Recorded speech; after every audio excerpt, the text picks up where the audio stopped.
Hello guys! So meron tayong dalawang uri dito ng pustiso. This one is yung tinatawag natin na acrylic-based na pustiso or yung ating ordinary dentures. Matigas siya pagka pinipress and medyo mas makapal yung material niya.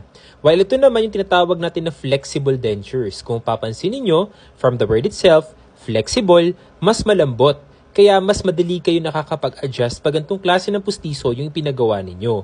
Kung i-compare natin yung price ng dalawa, medyo mas pricey itong flexible dentures. Minsan doble or minsan triple. Dahil nga yung quality niya is mas maganda compared with the acrylic dentures.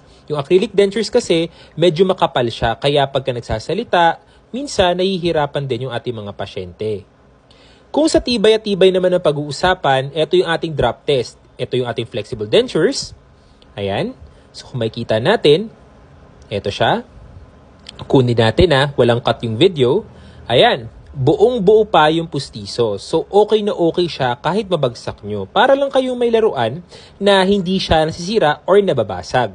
While kung ito namang ating ordinary dentures ang ating ibabagsak, tingnan nyo mabuti, nadurog siya or naghiwa-hiwala yung ngipin.